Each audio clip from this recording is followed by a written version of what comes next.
We're moving into our first panel for the morning. This is going to be in regards to co-management in forestry, and I'm going to introduce the moderator of the panel, who is Colleen Rossier. She is a senior research and policy advisor at the Karuk Tribe's Department of Natural Resources, where her work focuses on fire, forest, and land management policies at tribal, state, and federal levels. She is a co-author of the Karuk Tribe's recent released Good Fire 2 report, which lays out barriers to and recommendations for the expansion of beneficial fire at both the state and federal levels.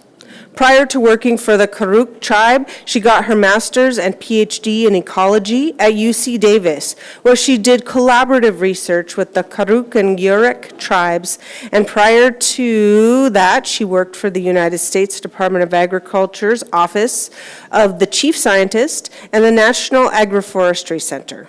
She started doing prescribed burning in 2012 and loves getting to put good fire out on the landscape where she can escape the office.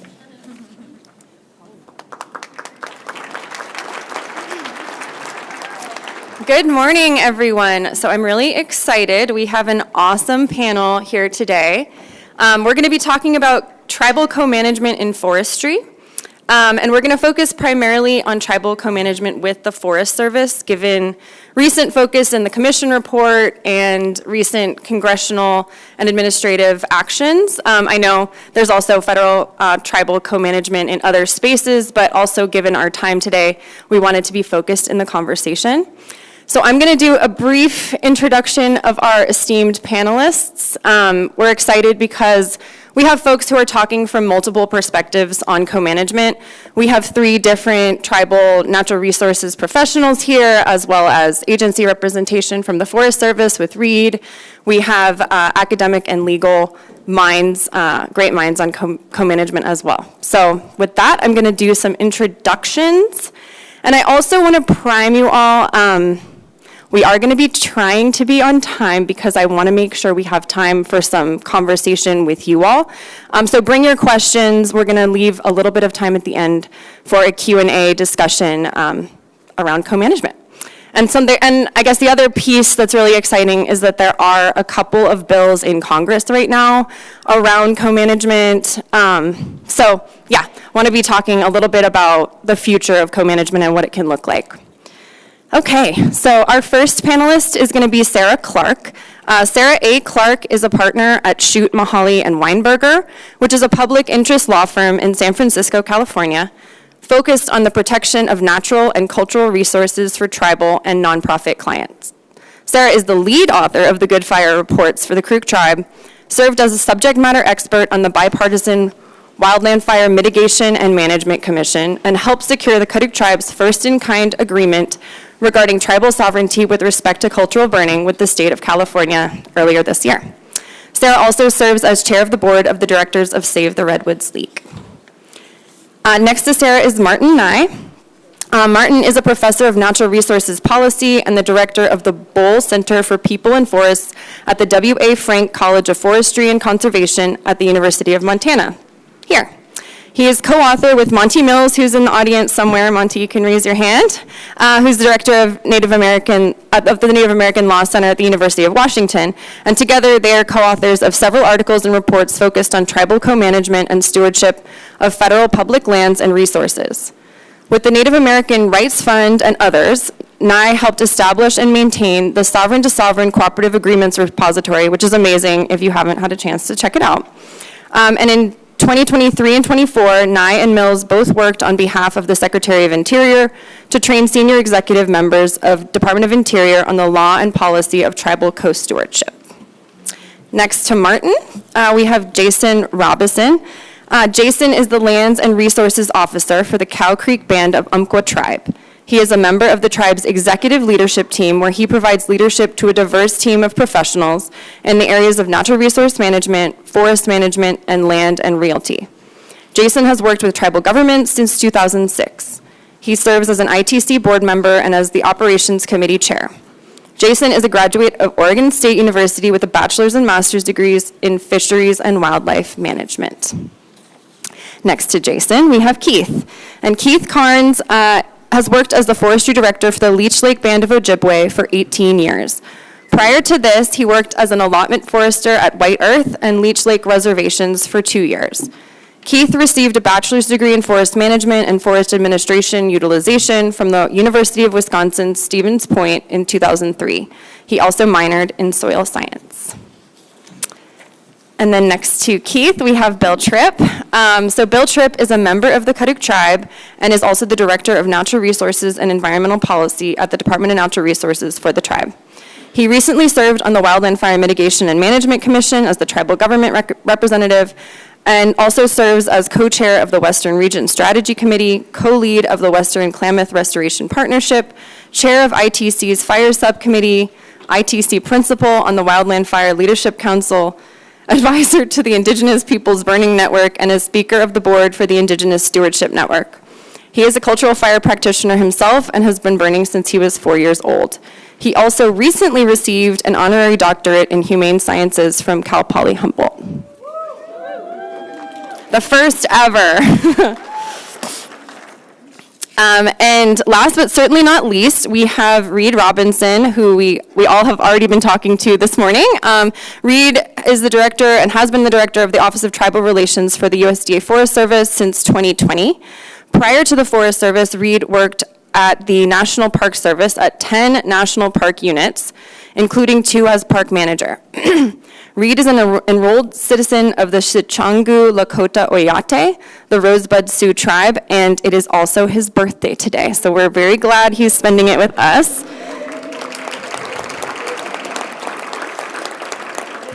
And I was very tempted to have everyone sing, but I'm going to spare you that for the moment. Maybe we can do that later at lunch. Okay, so we're going to get into it, yeah, really excited for this panel. So first, I just wanted to give you a little overview of kind of where we're headed in the conversation today. First, we're going to do a little around definitions. There aren't statutory definitions of co-management and co-stewardship, but just wanted to define kind of what we're talking about. Talk a little bit about the historical, legal, and policy context. Then we're going to go into our tribal case studies. Again, these are going to be pretty kind of flash presentation, quick overviews. There's a lot more that all of our panelists have to share. So I do hope you bring your questions and conversation for the discussion. And then we're going to hear the perspective from Forest Service, Office of Tribal Relations around shared stewardship, past, present, and future. And we're going to close with a couple teasers around the current congressional activity and go into our Q&A.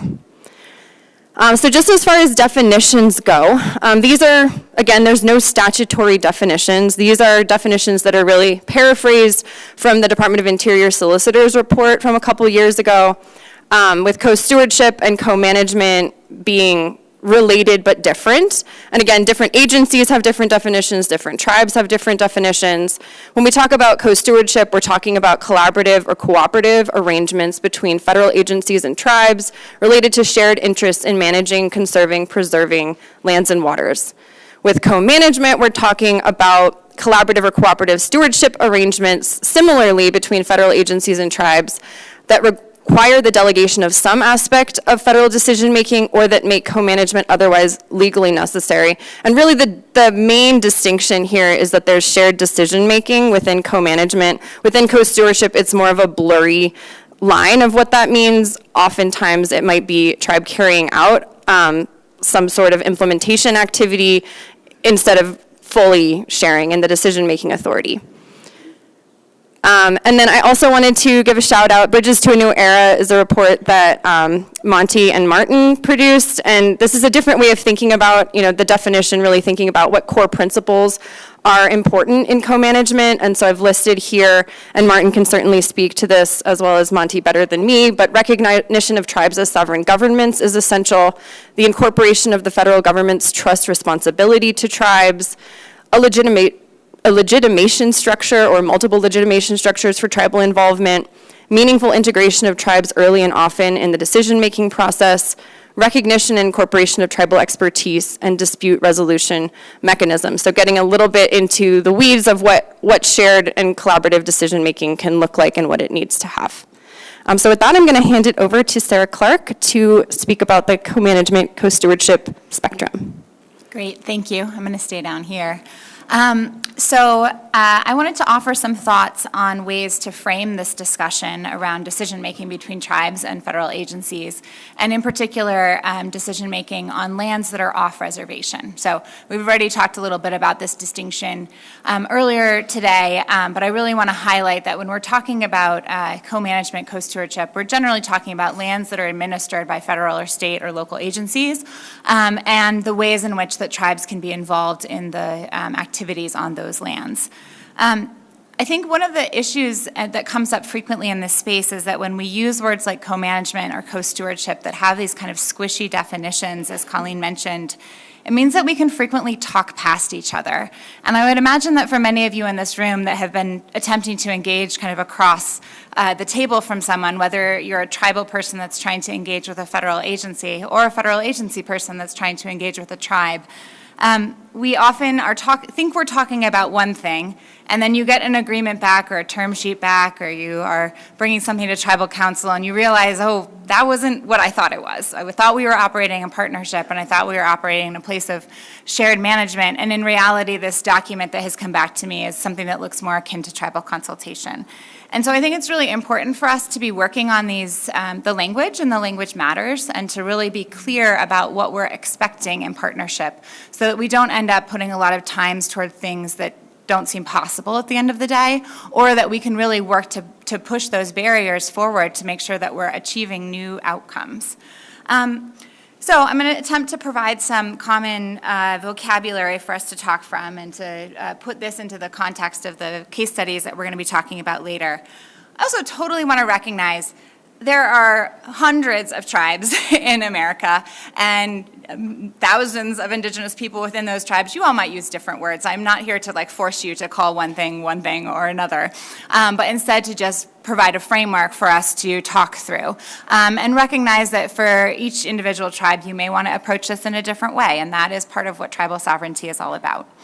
But to start with what the spectrum looks like, I kind of arranged it from the blue end to the orange end, moving from places that are more federal spaces, so where that land administered by a federal agency really retains all of the aspects of being federal public land, where we move across the spectrum into shared spaces where we're talking about something that looks more akin to the tribe having that actual co-management authority that Colleen referenced, and then where we might move into fully tribal spaces where tribes are the ones that are really in the decision-making seat on those lands that are off reservation. So to start, on the far end of the federal spaces spectrum, we have consultation, right? Consultation is a legally mandated duty, but often results in the requirement that, the tribes come to the table, but that they're not in the decision-making seat. They share information, and that decision is retained by the federal agency. And that can sometimes have helpful outcomes and sometimes not. Next over in the lighter blue is this idea of implementation, where a federal agency is really setting forth what they want to do on these federally administered lands and inviting tribes in as implementers. And I will say that when I review a lot of co-stewardship agreements, to me they look like this implementation space, where tribes are brought in to help and to be the boots on the ground to actually achieve the outcomes of the agency. But those agency goals are the ones that take primacy. In shared spaces, we have two categories. One is share and one is one is transfer. I would note that for me, these two are more akin to some of the existing authorities that we already have. Shared authority means that the tribe and the federal agency are actually figuring out how to work together on decision making, and there might be mechanisms in which they're working jointly on decision making, or where either the tribe or the federal agency gets to make a decision over a certain thing. Transfer is really 638, and the idea of taking federal programs, transferring the entire implementation of them over to a tribe. I call these shared spaces because for the most part, tribes are still then operating under the auspices of federal law, and so it is not fully a tribal program. However, on the ground, tribes are running them, making day-to-day decisions. Finally, in the tribal spaces side of the spectrum, I want to highlight the defer option. And what we really mean here is agreements that really recognize the existence of inherent tribal rights. The most common ones are rights related to treaties, where those are very explicitly spelled out in documents, and we see federal agencies deferring to those tribal treaty rights. But I think we should be thinking about this more expansively and to really focus on retained, reserved, and other inherent rights that tribes still have, and thinking about ways that federal agencies not just approve of those or don't approve of those, but instead accommodate them on federally administered lands.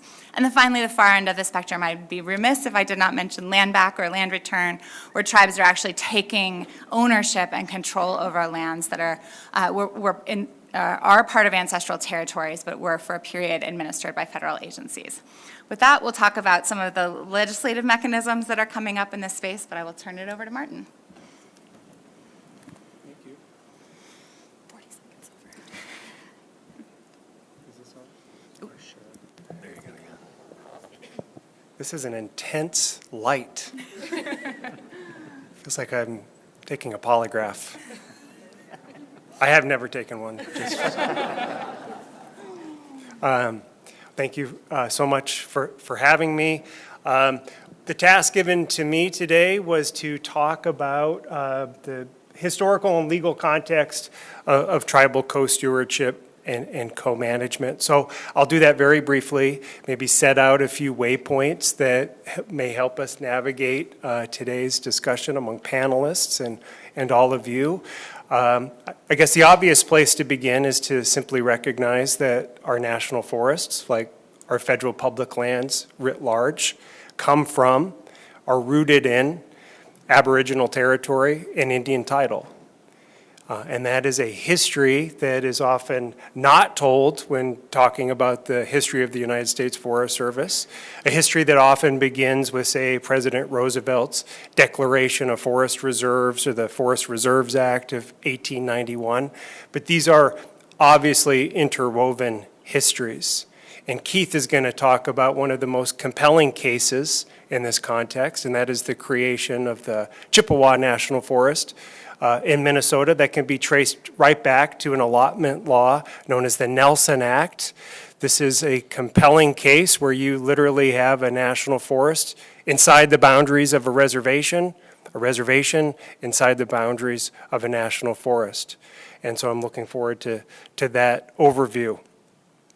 My colleague, Monty Mills, and I, one way that we sort of build on like what Sara has done this morning is to also think about tribal co-management in the context of what us law and policy nerds call cooperative federalism.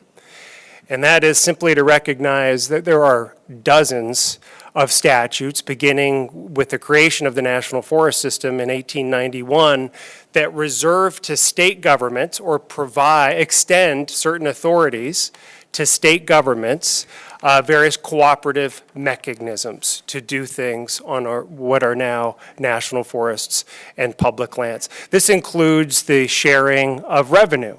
It could be PILT funds or what is now known as Secure Rural Schools funding, all in this context of cooperative federalism. More than 30 statutes from 1891 all the way through the 1970s reserved to states these particular powers and authorities, and none of those included tribal governments. Now, this is being fixed. There have been significant changes that are underway. But you can look at the National Forest Management Act, NFMA, of 1976, and other key statutes enacted during the 1970s, like FLTMA for the BLM. And we all know this, you search the word tribal or treaty or trust, you do a Control-F function, and this is generally what you find in these statutes. And so this is one way. This is not a perfect way for us to think about co-management, but it does give us a little bit of historical, legal context that there has been a sharing of authority throughout the history of the National Forest System, but historically extended to 2 sovereigns and not 3. And again, it's not perfect. Tribes are not states, but nevertheless, it kind of gets at this shared space And I like Sara's conception of co-management and co-stewardship. And we can talk and do some splicing and parsing later on. And maybe it's wise to focus on those core principles. But the most common denominator, however you slice and dice it up, is this sharing of authority among two sovereigns. Another way of thinking about co-management and co-stewardship is to conceive of what we consider as legal anchor points for co-management. And these can be Antiquities Act proclamations, such as the designation of Kashakatui, Tent Rocks National Monument in 2001, really important proclamation by President Clinton, all the way to Bears Ears and so forth. We see legal anchor points in statute. Alaska comes to mind in this case, the co-management of marine mammals, migratory birds, subsistence use under Title VIII of ANILCA. These are sort of statutory hooks for co-management. And of course, the most famous examples, the most well-known examples are the off-reservation treaty rights that led to the co-management of fisheries in the Pacific Northwest, and then a parallel track of cases that led to co-management of a broader range of natural resources, including the national forests in the Great Lakes states. But important to note here is that off-reservation treaty rights are not necessarily a prerequisite for tribal co-management.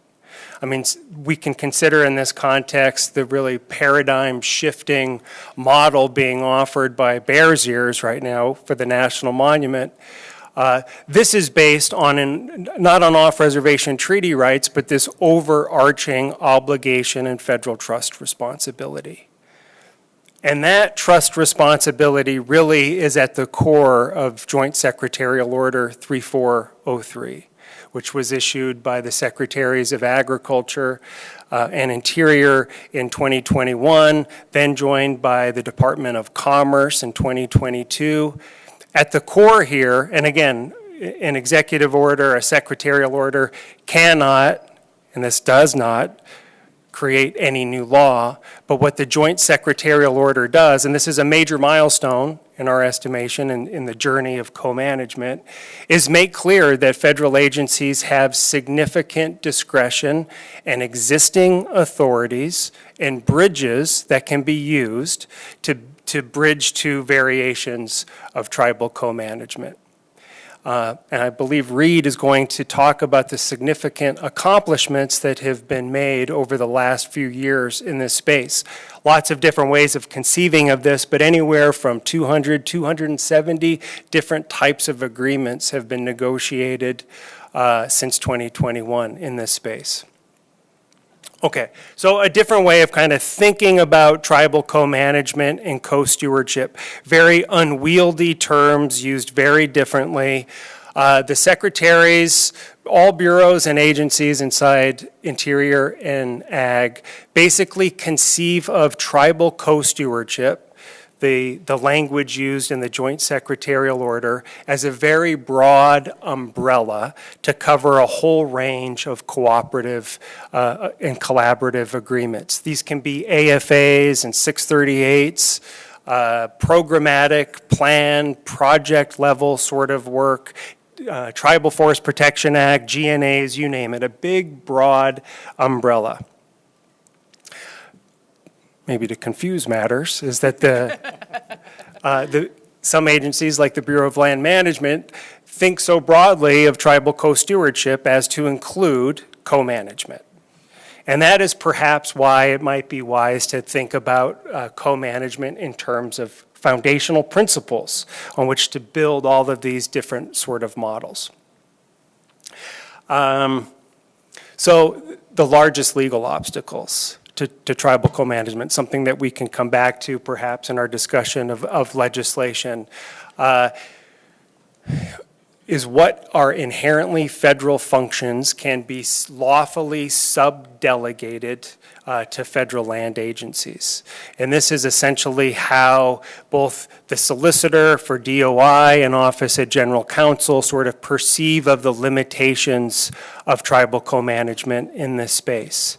And in surveying all of those statutes that I referenced earlier, both the solicitor and the general counsel basically use the same language to make clear that there is significant latitude that exists to build these new models of co-stewardship and co-management. Okay, I'll finish just very quickly and let our panelists talk about what is possibly next. This is an exciting time, maybe some future waypoints I can just lay out very quickly. The first is to note that Joint Secretarial Order 3403 is alive and well, at least alive, on paper. We also have two pieces of legislation, both introduced by Democrats and Republicans, that are making their way through Congress right now. We view as positive, complementary steps in this regard. And we would like to see co-management remain in this sort of principled space, because at the bottom line is that this is an approach that should not be partisan, should not be an ideological endeavor. It is at its core about sharing authority over shared landscapes and how federal agencies can at once meet their statutory missions and mandates for federal public lands and also their treaty and trust obligations. Thank you. Awesome. Well, good morning. Once again, Jason Robison, Land and Resource Officer of the Karuk Band of Umpqua Tribe of Indians. So we have these tools that are available to us as tribes. How are we using them? And I think some of the panelists here are going to talk specifically about how, as tribes, we're using these tools to put co-management or co-stewardship on the ground. And I have the unique opportunity to provide the case study for the Karuk Band of Umpqua Tribe of Indians. I want to say that we have members of our team out here in the audience today, and none of this would be possible without having an amazing team, and an amazing team on our Forest Service side as well. So let's talk about the Karuk Band of Umpqua Tribe of Indians. I think it's really important, especially if you're a federal agency partner, to understand the tribe that you're working with, to understand the landscape, to understand the geography. Karuk is one of 9 federally recognized tribes in Oregon with an 11-member council we call the Tribal Board of Directors. We're located in Roseburg, Oregon, so southwest Oregon. We have the Umpqua Indian Development Corporation, which is our primary economic driver, although we do also produce timber revenues. The tribal membership is about 2,000. We are operated under a self-governance compact, and we are one of 3 tribes now that are actively managing under the Indian Trust Asset Reform Act through an approved Indian Trust Asset Management Plan. And this has been a fundamental shift in the way we do business, and an amazing shift. In terms of land ownership, once again recognizing the geography, Karuk has a 6.2 million acre interest area that we look for projects within. We are nestled within the Umpqua National Forest, the Rogue-Siskiyou National Forest, the Roseburg District Bureau of Land Management, and the Medford District Bureau of Land Management. We have an ownership of about 49,000 acres within that 6.2 million acre ancestral territory. And we currently have memorandums of understanding with all of those national forests and all of those BLM districts. I'm going to talk more about what's included in those MOUs and how those serve as the umbrella for our co-management or co-stewardship approach. We also currently operate a TFPA project with the Umpqua National Forest, and we're using the 638 authority through the Forest Service to pass funds to the tribe to do work on the ground. But why is this needed? I think for many of us, as we look at the national conditions and the state of our forests, we have a problem with catastrophic wildfire. And over the last 10 years, over 1 million acres of the tribe's 6.2 million acre interest area has burnt.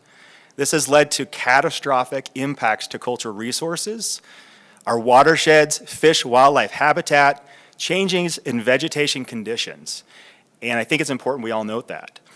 Something that Tim Vredenberg, our Director of Forest Management, often says is that when something is important, we manage for it. And I think that's important. We have to manage for the things that are important for the tribe, and that's why co-management is so important, because it allows us the opportunity to manage for those important resources on federal lands. Maybe we'll get here. So as we're thinking about the memorandum of understanding, these are the umbrella documents that guide our co-stewardship and co-management approach. And once again, we have these in place with every federal agency within that 6.2 million acres. And those are covering everything from cultural resource protection, wildfire and hazardous fuel management, ecosystem and watershed health, supporting our local economy through forest products. What's absolutely key for Douglas County is that we are able to support that economy. And data sharing and resource management. If we're not sharing data, if we're not collaborating on that shared data to make better decisions, it's going to cause an impact for us. One of the projects that I'm proud of, and Wade Christensen, who's our silvicultural forester, he's in the audience here, has been working on, is our Johnny Springs project with the Umpqua National Forest.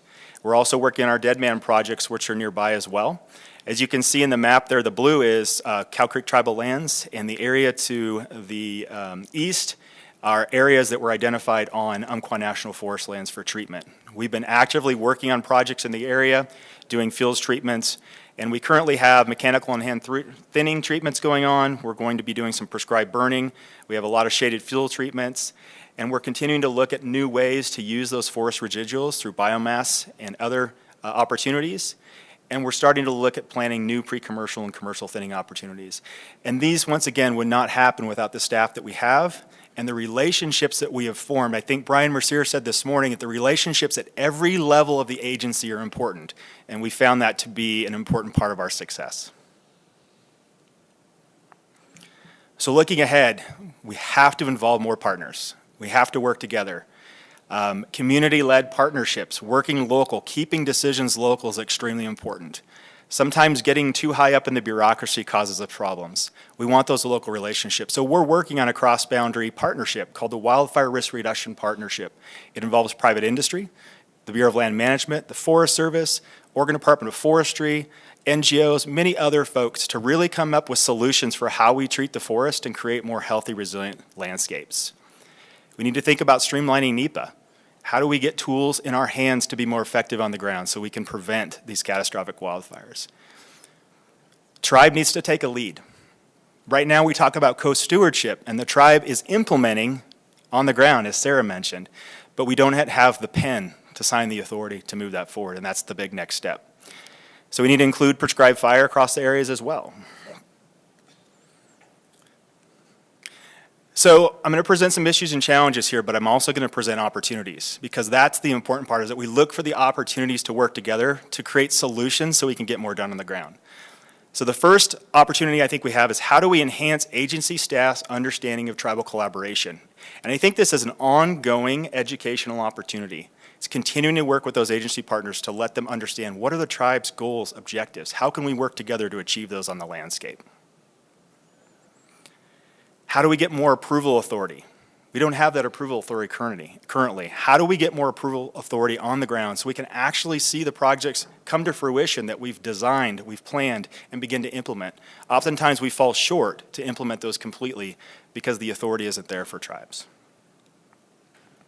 How to reduce that environmental analysis burden. Not remove it. It's an important part of the process, but reduce it so we can actually get work on the ground. I think there's a lot of opportunity for us, and there's discussion in the new legislative tools to add tools into our toolbox that are going to help us be more efficient and effective with our on-the-ground management and our planning. We need to make sure that we harmonize regulatory requirements across the landscape. In Southern Oregon, we are a checkerboard landscape. We have private, agency, federal agency, BLM. It makes it very difficult at times to manage across that landscape effectively. And we know that in order to manage effectively to prevent or create more resilient forests in the face of catastrophic wildfire, we have to do it at scale. We have to look at large landscapes. We can't do it at 70-acre projects. We also need to expand capacity. You heard this morning that tribes are very much more efficient with spending their money, but they also need capacity to do that. And as we think about the current administration and some of the cuts and challenges that we have, it's even more important that we bring capacity and resources to bear. And the last thing is we really need to foster community engagement and support. There are a lot of conversations out there, and I think a lot of people really don't understand how tribes play a critical role in managing their lands. And when I say their lands, it's not just those trust lands, it's not just the fee lands, it's those lands that were part of their heritage, part of their culture that they are deeply connected with. So we need to reach out, do more outreach today. As I saw Brian ask this morning, where are you from? There's a diversity in this group. It takes that diversity, it takes all of us coming together to really foster this community engagement and surround ourselves in a collaborative fashion to put tribal management on the landscape. Thank you.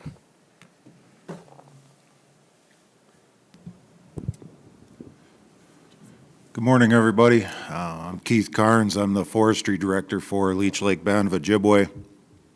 And I have a couple of slides just kind of roll back in time a little bit, what got Leech Lake where they're at today. If you look at the timeline, 1898, Leech Lake had the Battle of Sugar Point. It's commemorated actually on the lake of Leech Lake itself as the last Indian uprising where Army folks were shot. There was a lot of anger from the tribe. People were coming in, they were stealing timber, and the tribe didn't have anything they could do about it, is how they felt, and they got angry and they chased those guys off and the Army came in, etc. The League of Women Voters got their hands into it, and in 1902 they created the Minnesota Forest Reserve. Then that went on to become the Minnesota National Forest in 1908 and renamed the Chippewa National Forest to honor the Chippewa Indians in 1928. The reason they did that, if you look at this map here, you can see the overlap. Like Martin said, I mean, it's pretty unique. 90% of the Leech Lake Reservation is within the Forest Service boundary. 45% of the Chippewa is in the Leech Lake boundary. But even the Leech Lake acreage, there's 500,000 acres of land acres inside the Leech Lake Reservation. About 300,000 of that is Chippewa National Forest land. About 90,000 is Minnesota DNR land, and the tribe only has about 50,000 acres inside there. Now fast forwarding, in 2016 our chair sent a letter to the Chief of the Forest Service, Tidwell, saying that the Forest Service was not meeting their trust responsibility, and Chief Tidwell sent a letter back to our chair and also to the Chippewa National Forest with 4 bulleted points that he wanted instituted to try to build this relationship up. Those 4 points were to incorporate the desired vegetative conditions, which we've done. We did that early on, the tribe did those. And then using traditional ecological knowledge, expanding the use of TFPA, and developing a shared decision-making model. We did these, it culminated in an MOU in 2019. We just got it re-signed again last year. The desired vegetative conditions, we broke up, there's 8 of them. 4 of them are ecology driven, 2 of them are environmental justice, and 2 of them are tribal, cultural, traditional DVCs. And we have had times in the past where the Forest Service on their projects will tell us which DVCs their project is hitting, and we tell them that they are not their DVCs, they are our DVCs, and we'll tell them if they're hitting or not. Our TFPA proposals, I mean, we have some that were small, and we rolled them into much larger projects, landscape scale projects. With our fractionated ownership inside the reservation, I mean, landscape scale is where it's at. I've always believed that.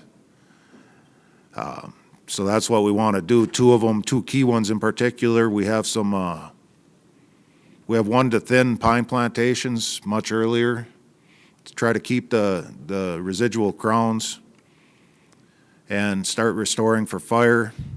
And then we have 1 for fire restoration itself. I used to sit on the state council for forestry representing the tribes, and I was always hounding about fire restoration, and I think they thought the cheese had slid off my cracker. And they didn't listen, you know, and now, I mean, I saw just a couple of weeks ago, I mean, some of the large fires in northeast Minnesota made the national news, you know, and so there we are. And then the shared decision-making model, cooperating agency status. I'm a simple person, I don't know what that means all the time. Intensive tribal consultation and collaboration, joint decision-making, and legal dispute resolution. So cooperating agency, you know, we do participate in the NEPA process now. It used to be they would come after they've made their decisions and they would say, we're here to consult, which they were not. They were here to notify is what they were doing. They were just telling us this is what we're going to do. Now we come in on, as soon as they start planning it, they get a hold of us. We decide what kind of status we want to have, which is always a cooperating agency status now since the MOU came out. And we're in at the very beginning. And so we're providing some input in there. They're listening to our input in there. We just recently had meetings with our local Indian councils where we showed up along with Forest Service staff, and we got some stands pulled, we got some proposals changed. I was talking to some individuals earlier about, and you get roped down into semantics, you know, what is good silviculture, what is good forestry? And in our case, I mean, a lot of times Forest Service staff, they take the social aspect of the tribe out of that equation, and that's something that we're trying to reinstill into how they look at it and realize that good silviculture, good forestry is a three-legged stool where social plays just as big a part. Okay, are we doing co-management? I would say we are. You know, a lot of the stuff that we're doing, we're in there and we're making decisions. The one thing, and I know I've mentioned to a few folks that working together, this co-management, it's based on trust, right? And I had a coworker of mine tell the Forest Service a few years back that trust is fickle. You know, it could take you a long time to build it up. It'd take a moment to wreck it. But I've been a huge proponent for a dual signatory to ensure co-management. Right now, we got a lot of good stuff going on. I mean, it's fairly low-hanging fruit. Everybody's kumbaya-ing. But inevitably, sooner or later, there's going to be a disagreement. And when that disagreement comes, the Forest Service can just move forward and say, well, we're going to do it our way. And there's nothing at all the tribe can do about it. We can do dispute resolution, blah, blah, blah. You know how that goes. I mean, they're going to go forward with it. You know, so I mean, to have this dual signatory, and I get it. You know, we get told all the time that we don't have that authority. Well, make it. You know, I mean, you know, people can do that. I mean, it's been done since the beginning of this country, at least. And so make it so that you can do that. And I think that's part of what's being put forward. We had our celebration. We got some land back. We had a celebration for it last year to get 11,760 acres back from the Chippewa National Forest to the Leech Lake Band of Ojibwe. And thanks. So, I mean, it was huge. It was huge. And we met with Forest Service folks and USDA folks afterwards, and we had a meeting, and I brought up that co-signatory, and they said, well, we don't have the authority to that. And my tribal chair was there, and he spoke up. He said he never thought about it before.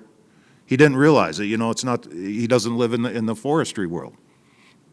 But he's like, Forest Service staff, you look at Leech Lake and you say Leech Lake is sovereign.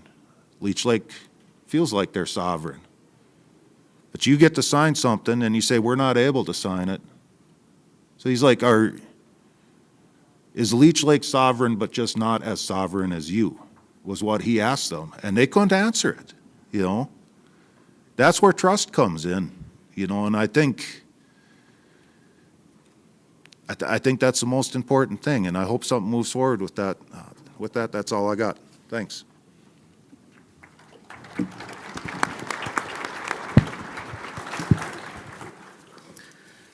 So I'm here to speak a little bit to what we're doing at the Karuk tribe. You know, we've inhabited our territorial homelands since time immemorial. You know, where our language is probably one of the oldest there is, and they presume it to be Hokan, but they can't find a direct connection, and some linguists have started to compartmentalize that into what they call the Karuk group, because there are just a very few languages out there that are even older. And so, you know, and so we're kind of trying to, you know, hold on to that as, you know, a foundational principle of law is first in time, first in right. And the, you know, we've never ceded our land or our hunting, our fishing, our gathering, or our stewardship rights, you know, and particularly those, you know, associated with cultural burning. You know, I've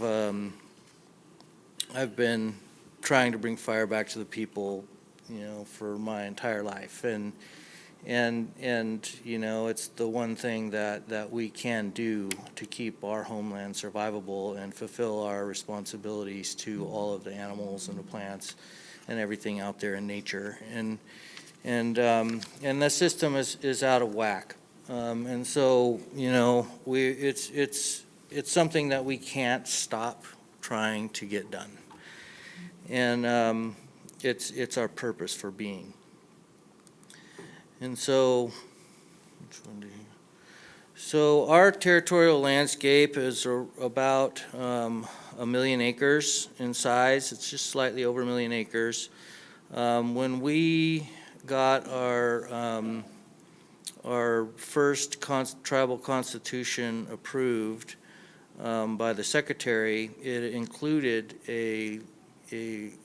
included by reference incorporation by reference a legal description in a resolution that outlined what the legal description of our Aboriginal territory is, and within that it applied a jurisdictional premise to the entirety of that 1 million acres. 98% of that is also concurrent to the National Forest System. And so, you know, over the years, you know, a lot of things have had to happen. You know, things have been moved into wilderness specifically to protect a lot of our sacred places. You know, we don't really like everything to be wilderness because we need to manage. But when it came to the utter wholesale destruction of some of these places, at the time it was the better choice. And so, you know, it's tough. You know, the National Forest System was created, and it didn't necessarily explicitly extinguish any of our rights in all of those acts of Congress, which Congress is the only one that really can do that. And so we've just, you know, spent the years working in progress partnerships. And so, you know, we now have what we call the Western Klamath Restoration Partnership, which extends to include the entirety of the Salmon River basin, and it's about 1.2 million acres in total, where we have everyone comes to the table, and we've fully integrated into the 10-year program of work on the Six Rivers National Forest. And we are getting into that shared decision-making framework, even though we aren't signing on the dotted line. So with that, we've done some demonstration kind of projects, and and so we've worked to progress our agreement mechanisms. So we've been building collaborative frameworks for, you know, the better part of 30 years now, and starting back in 1994, we ended up with a dozer coming into a unmarked cemetery where they were putting in a fire camp to respond to the Dillon complex, and so we ended up creating a fire MOU that infused our personnel right into the incident command system. For any incident within our territory, and you know, we built upon that through later in the years through cooperative burn agreements, through interagency agreements, through master stewardship agreements to do some of the timber pieces, and then now we are doing things like TFPA 638 agreements and funding our burn bosses those types of folks, so they can get torque coverage and we can get out there and burn across the landscape.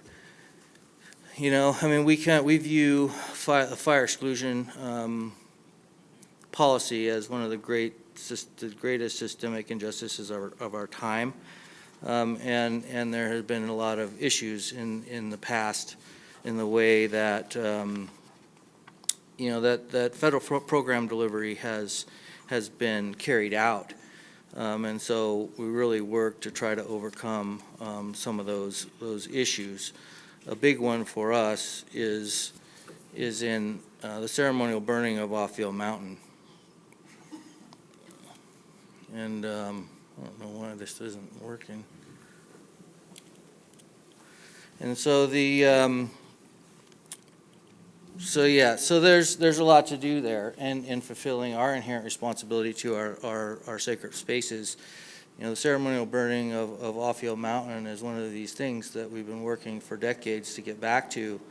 You know, the federal that can't be done as part of the federal program. That is a religious freedom. It's an inherently tribal function, and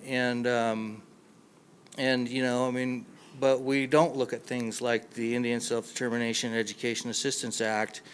And the relationship to the application of fire on federal national forest system lands, you know, as something that there are distinct separations between the way that the tribal authority is carried out versus the federal authority is carried out, and how things like the NWCG is an education system that is required for the federal program, but it isn't necessarily required. In fact, we have a congressional right that says that we can determine our own system.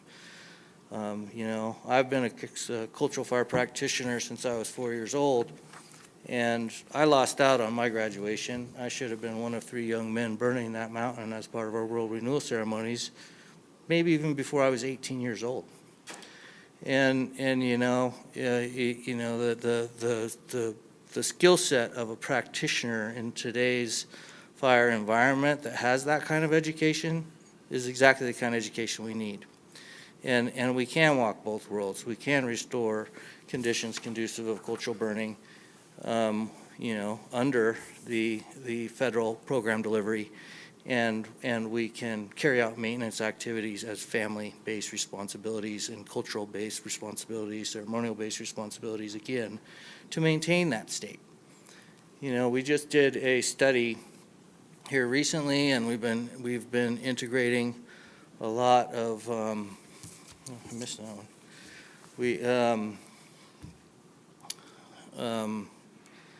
And we found that, you know, just within a small portion of our territorial landscape, you know, we had over 7,000 ignitions annually in our cultural fire regime, and so we're really trying to get back to that, and we've made great strides in California with SB 310, where now the state will defer to cultural burning.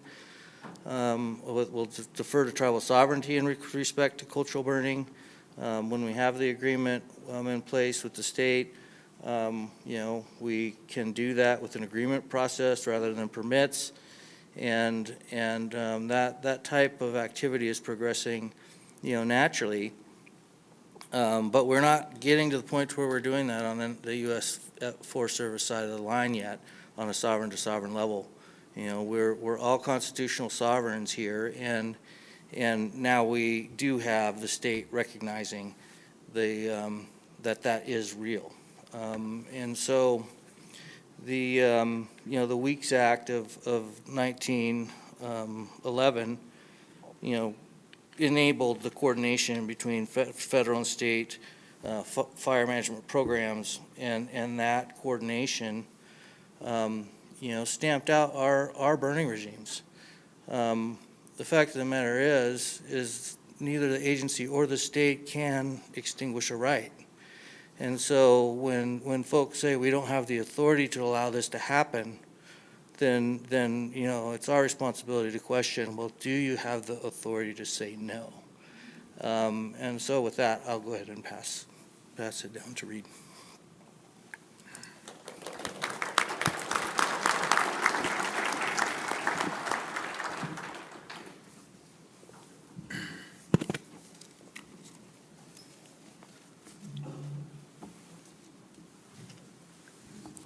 How? Mataki api. Hello, relatives. Reed, the Director, Office of Tribal Relations for the Forest Service. This is not going to sound like a TED Talk. It's going to start out in a way, and then I'm going to slip in a bureaucratic speak, so bear with me, please. So every morning when I go to the office, I'm greeted by Pateo Yate, this relative. We say good morning to each other, and we say good day to each other. It's good to feel comfortable when you're at work, and bringing a circle to a square is what the Office of Tribal Relation is bringing that Changaleshka Waka, that sacred hoop, in the work that we do. So, the Office of Tribal Relations is, as I mentioned, we have taken an ancient model and incorporated that into our management and leadership in the Office of Tribal Relations. It was pretty easy to do, having the perspective that we do in the Office of Tribal Relations, to understand or begin to understand the lessons that this hoop teaches us. It's a universal concept that I've seen globally. The strengthening relationships between tribes and the Forest Service, fulfilling our trust and treaty obligations, enhancing shared stewardship, advancing tribal relations.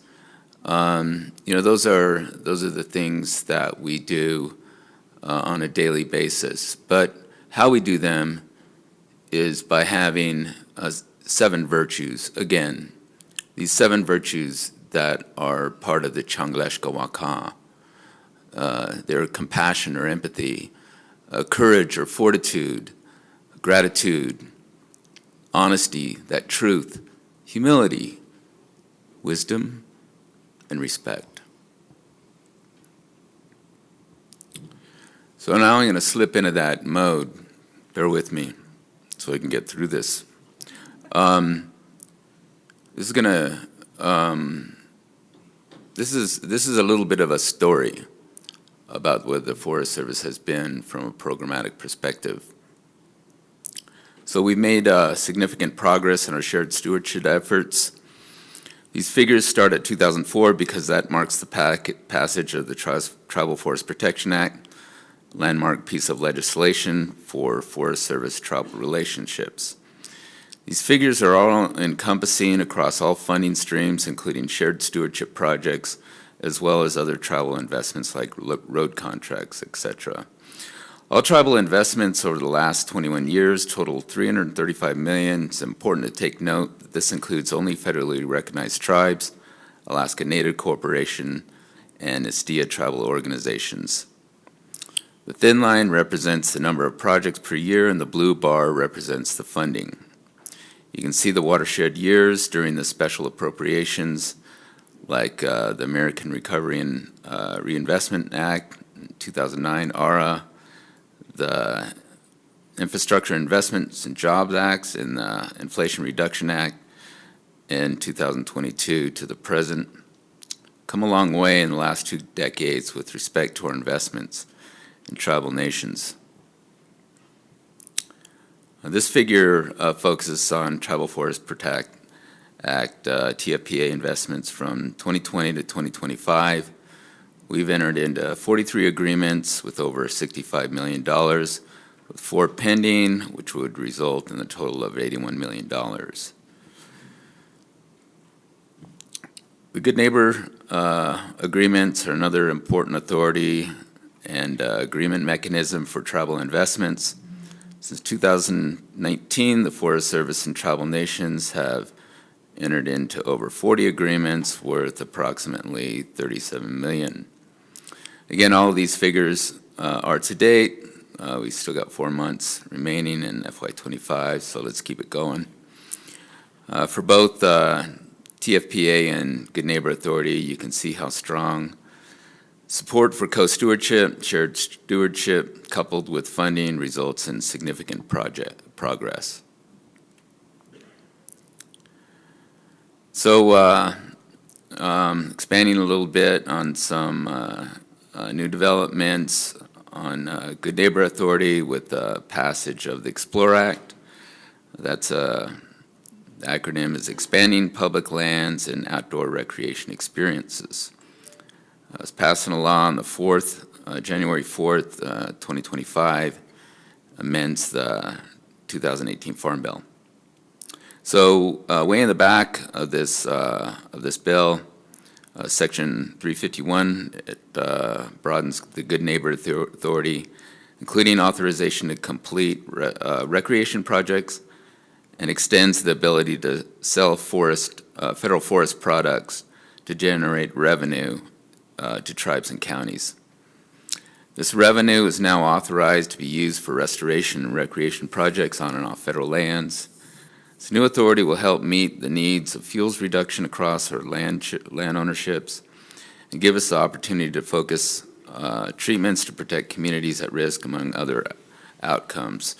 So outreach and engagement is ongoing with a webinar tentatively scheduled for June 30th. I'd like to also make sure we're consulting as well.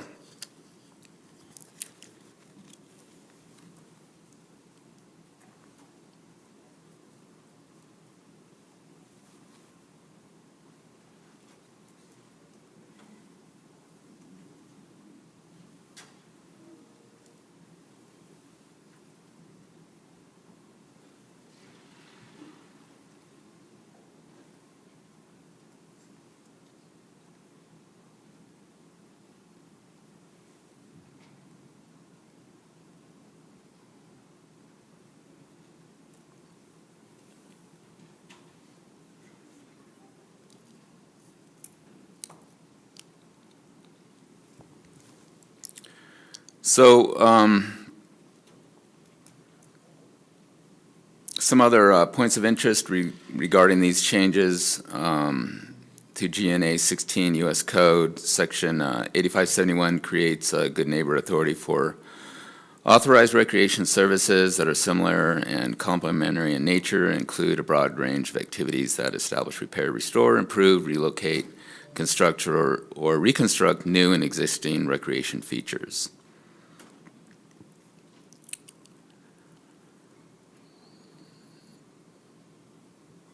You know, so far I've emphasized TFPA and GNA, but there are 10 other authorities commonly used for tribal shared stewardship work.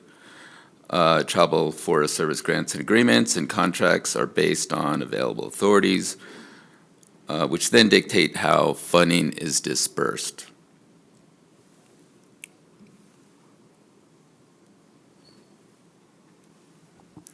So, we have this constitutional statutory trust responsibility. The Forest Service serves as a trustee over 193 million acres of Indian lands. And so, we have these overarching responsibilities founded in treaties and statutes and so on and so forth. And we look at the world, and the world's a big place, and the universe is a big place. And that's how we think. We gotta understand that fundamentally. You can't be myopic, but sometimes you got to take out the toilet paper roll and look through it, and you got to look at it like this to find those opportunities. And so, zeroing in on some of those opportunities in the Forest Service, we have some executive orders that have been recently signed the last couple of months. We have 14225, the timber EO. We have also a secretarial order that was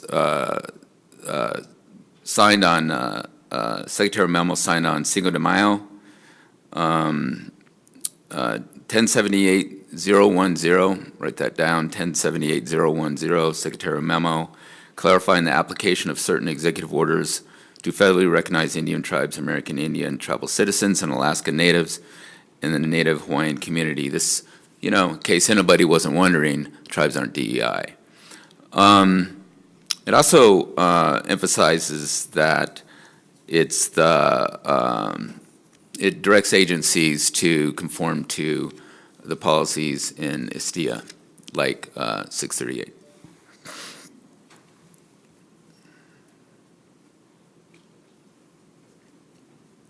So also we have, I'd mentioned 14225. There's a subsequent secretarial memo increasing timber production and designation on emergency situation on National Forest System lands. There is a litany of indicators in that secretarial memo that talk about using travel crews and for monitoring, for what have you, expediting agreements and grants, but also has a reporting mechanism that the Forest Service has to report to the Undersecretary NRE on several instances, including consultation anytime a line officer, a forest supervisor believes they have to declare an emergency and expedite consultation. That needs to be reported up to the department.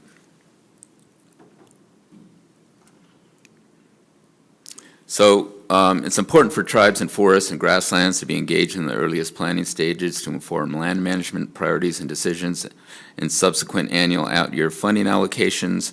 One effort underway is an agreement between the Forest Service and National Tribal Geographic Information Support Center. This agreement supports more coordinated and effective tribal engagement in the revision of land management plans, including geographies of tribal importance, in accordance with the 2012 planning rule. This includes developing data service agreements to support tribal data sovereignty through a third-party agreement with NTGIS.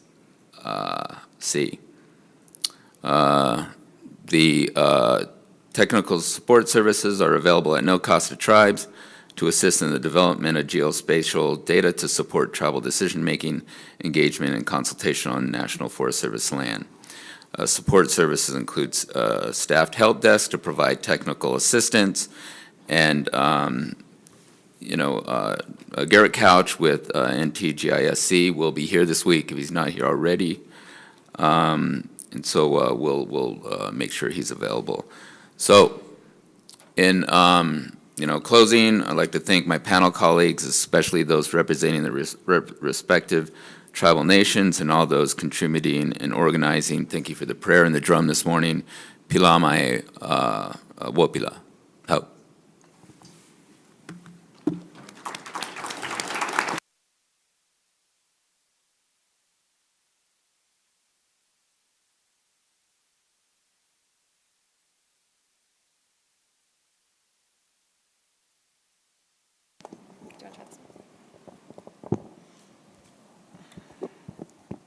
Okay, that one's working.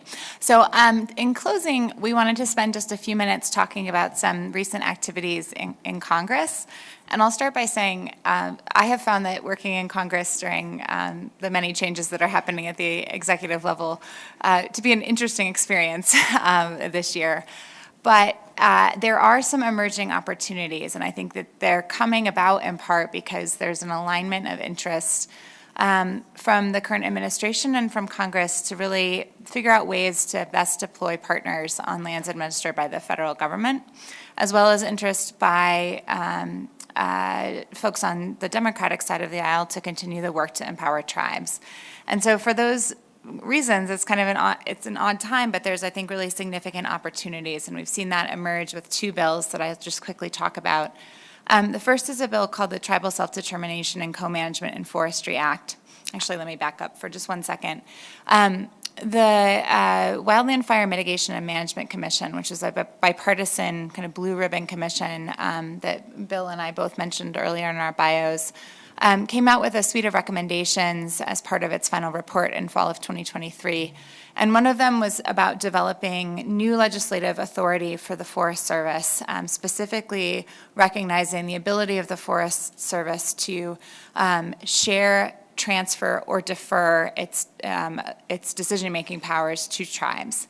And so the work to develop these bills has really emerged in part out of that recommendation of the commission, and to really focus on those three verbs that I talked about earlier, the share, transfer, and defer.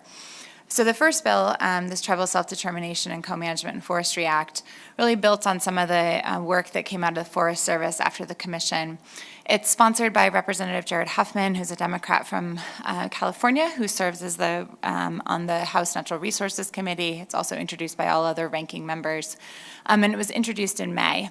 This bill, just very briefly, does two important things. One is it specifies that the Forest Service has that ability to engage in the sharing of management decisions related to its activities. I think there can be more done to explain exactly how it can share in the management decisions and make sure that we don't end up with a directional bill that the Forest Service then interprets to say, it's still not clear to me how we do that, and we don't get the opportunities. So I think there's some work to be done there, but directionally it's going in the right place. It also has some interesting language about recognizing explicitly, having Congress explicitly recognize the authority of the Forest Service to exist, or to its existing authority to enter into co-management and other types of agreements that defer to those inherently tribal functions that Bill referenced. And so having something, I think, in statute that you could point to say, nope, Forest Service, you already have that authority, could be quite helpful.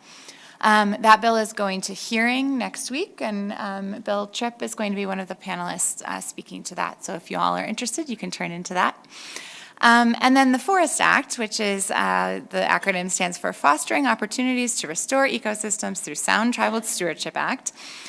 This was released as a discussion draft also in mid-May, and this time by the Republican side. So it was a bill that was originally put together by Representative Westerman, but has been introduced now or sponsored by Representative Hurd from Colorado. And this bill in particular, for our purposes, one of the key things that it does is it creates a mechanism by which federal land management agencies, Forest Service, but others as well, could enter into an agreement with tribes to designate lands as Indian forest lands, with the explicit purpose then of allowing NFIRMA authorities to be applied to those lands. So it creates a mechanism by which the existing mechanisms that we know of for tribal trust land, including 638 authorities, could then be imposed onto lands administered by federal agencies. There's some questions about how exactly that will all work that I think needs to get worked out as we move that bill through. But again, that was introduced as a discussion draft, and there was a hearing on May 20th, which was surprisingly bipartisan, and a number of folks from tribes in the audience participated in that as well. So those are two kind of opportunities that we see, both coming out of the House. We're looking for how we can move those across over to the Senate aisle and then see what vehicles might exist. But wanted to make sure that folks were aware of them, and I would say that if folks are interested, certainly reach out to Colleen and I to talk about either your interest in helping to advance them or your interest in sort of learning more about what they do and making sure that they're working really well for Indian country. So I will pause there and let Colleen finish this up. Great. Well, I wanted to say a big thank you to all of our panelists. Really appreciated hearing all of your perspectives on co-management and shared stewardship. And now I would really like to open it up to all of you in the audience who may have questions, may have things you'd like to add into the conversation. I know co-management is something a lot of tribes and tribal communities are talking about, so this is the time for some more discussion. If you're interested at all in these bills, again, please come. You can ask your questions now, or feel free to reach out to Sara or I to be engaged in that process. So I think we have a couple of runners with mics, and I will kick it off with a question first while folks are formulating theirs. For our panelists, particularly for our tribal panelists, I wanted to ask, I actually have two questions. So the first one, I appreciated a number of you already spoke to this, but within the agreement frameworks or the agreement creation process, the MOUs, the different 638 types of agreements or other types of agreements, have there been specific provisions that you think are particularly important that other tribes might want to think about negotiating for within their agreement frameworks with the Forest Service or with other federal agencies? So just a specific question around kind of agreement frameworks and what has worked particularly well. Thanks for that question, Colleen. I think for Cow Creek, there's been a lot of things. So we talked about the umbrella MOU, and what we tucked in there was kind of the kitchen sink. Make it as broad as you can, because it allows us then to come up with a lot of very innovative ideas. So that MOU piece, we made it really broad. So you can see those categories. Those are the categories we covered. We didn't get into the specifics. The specifics are done through the individual project agreements. And within the project agreements, what I would say is, especially if there's an opportunity, is make sure that those funds get advanced up front. That can be a challenge. And so having that language specifically spelt out is really important. So the agreement mechanism that you choose to transfer those funds becomes very important. 638 has been a great mechanism for us. We're looking forward to leveraging Good Neighbor in the future. I think the other thing is, once again, to the relationship side of things, when you're working with the Forest Service on agreements, you have to be working at all those different levels, because the grants and agreements folks are not going to understand the project like the on-the-ground folks. And so communication within the agency is very important. So starting there at the very local level and working it up so that there's very seamless transition in terms of what you're actually trying to accomplish and the appropriate mechanism to accomplish that work.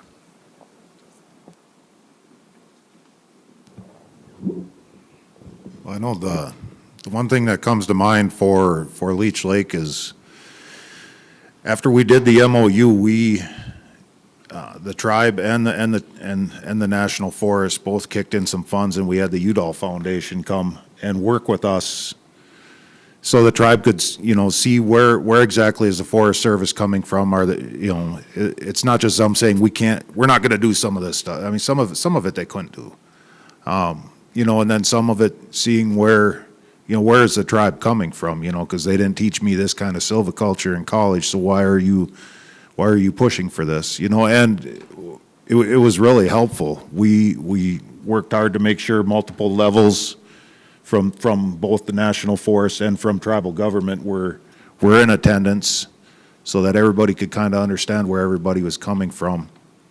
And we're trying hard to take what we learned there and use it moving forward in the work that we do together now. I think if there was any one thing I'd call out in relation to this question is one piece that we really no longer have in place, which is unfortunate. But with our master stewardship agreement, we had brought all of the local watershed groups and environmental groups and just community members along with us as our partners under the government-to-government relationship. And we had, established our agreement structure founded on that government-to-government relationship. And so the Master Stewardship Agreement was signed between just the tribe and the Forest Service. Now, when it came to supplemental project plans, we brought in additional partners to take on pieces of that. And there were very specific reasons for that. One was in being able to maintain our TEK data sets that we were using as a partnership as confidential. Because the parent agreement was just between the tribe and the agency.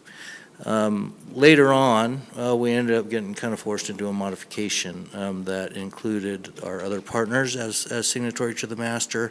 I think there's other ways to do that and to make sure that we can protect that. But when you include others like that at the agency level, then they start having a hard time maintaining things as confidential. And so I think there's a little bit of work to do there, but for the most part, that original document that we negotiated did really well in protecting our sensitive information.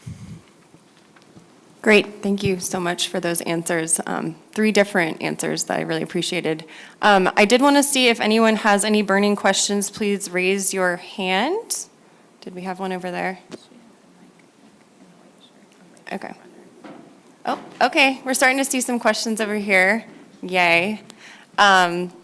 And did any of the non-tribal panelists have anything to add? Okay. My question is around the non-governmental, non-governance channels of engaging in co-stewardship and co-management. So focus seems to be at the tribal level, in other words, at the tribal government and governance levels to engage in co-stewardship and co-management.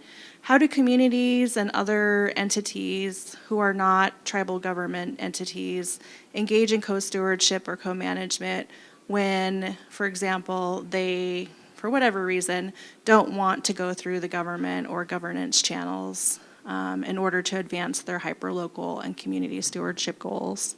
I got you. Thank you.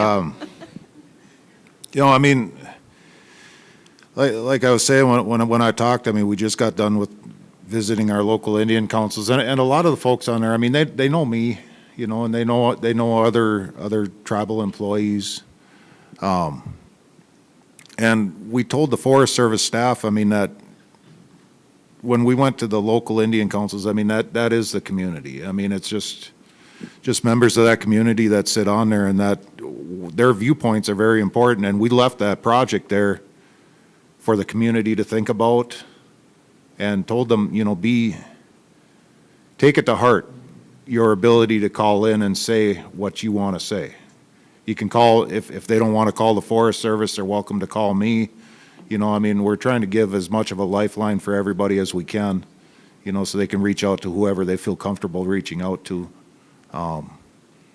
And that being said, I mean, we've urged them, we've had some that just reach directly out to the Forest Service on even like a special project, a special burn or something like that.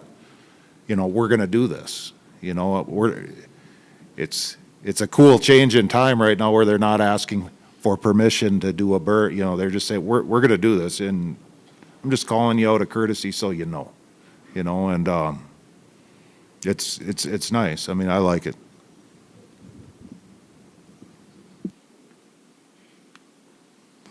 Yeah, I know when it comes to things like cultural burning, we really are trying to even go a step further and bring that back down to family-based activity. But it shouldn't be on those individuals to have to negotiate agreements with the agencies. And so that's where where we built out SB 310 and some of these other agreement structures is to where what we're hoping to do is we're hoping to take the burden of all those other administrative hurdles off of those individuals and those organizations in the community that should be out there doing these things, and have the tribe govern that process between those governmental entities, because that's what a government does, is it, you know, protects the rights of its citizens, right? And so it's and so we tried to incorporate some things early on with some of the California definitions around that kind of included you know, tribal organizations and others like that in that, but we ended up getting some pushback, and where the laws themselves enable it, they just enable a process to where those folks could either go through the tribe or through the state because they have that jurisdictional kind of connection. But it's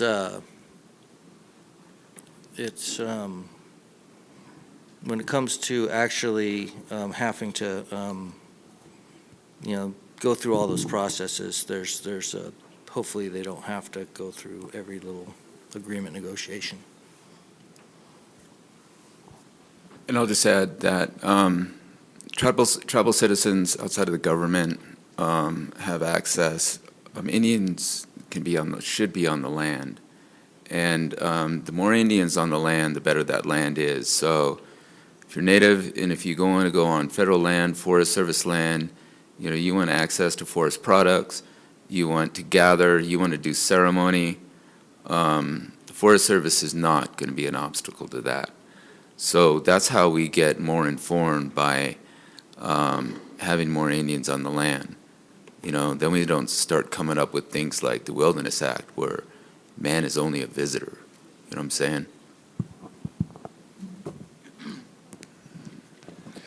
So just wanted, on that same kind of share a success story in one of our tribal citizens that benefited from the governance structure that we set forth in our MOUs, which identified those broad level priorities that could be carried out on federal agency lands. And that was a member of the Karuk tribe was out looking at harvesting hazel.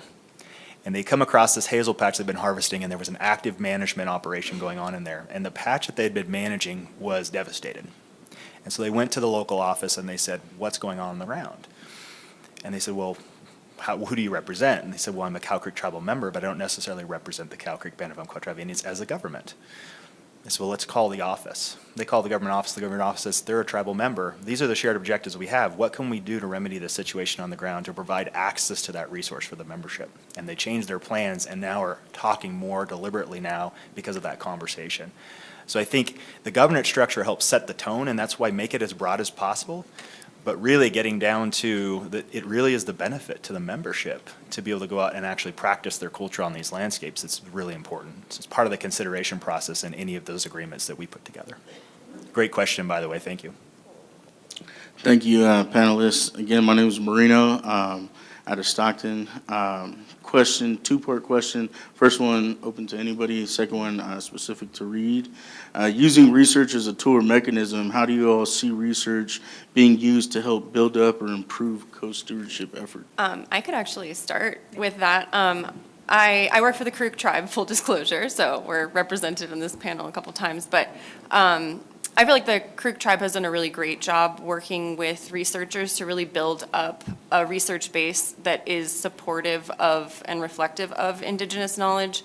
Bill mentioned before Sky Greenler's work that basically modeled cultural ignitions on the landscape within 2/3 of Aboriginal territory and demonstrated that there had been 7,000 annual ignitions, probably many more.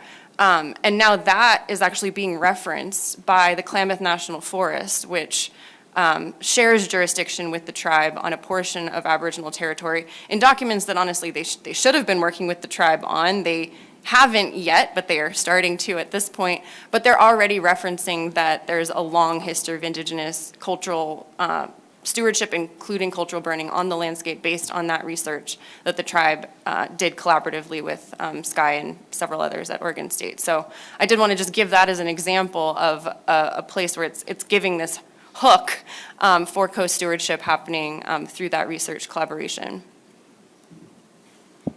I would also add that I think that research is a piece of, or an activity that can be the subject of co-stewardship and co-management, meaning that it can be a place where tribes and other government agencies are actually trying to coordinate their research activities to make sure that they're complementary, that data is being shared in an appropriate way that's respectful of tribal sovereignty over that data, and then is informing the management decisions of both the tribe and the federal or state agencies.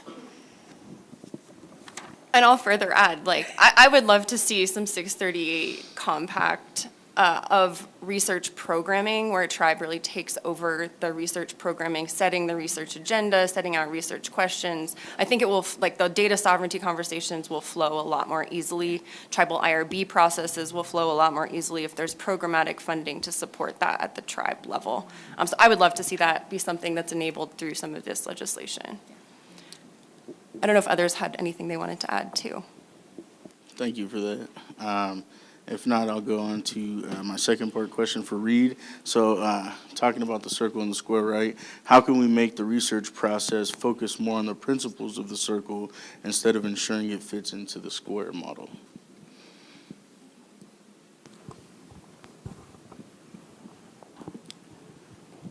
You know, we got a long way to go when it comes to education.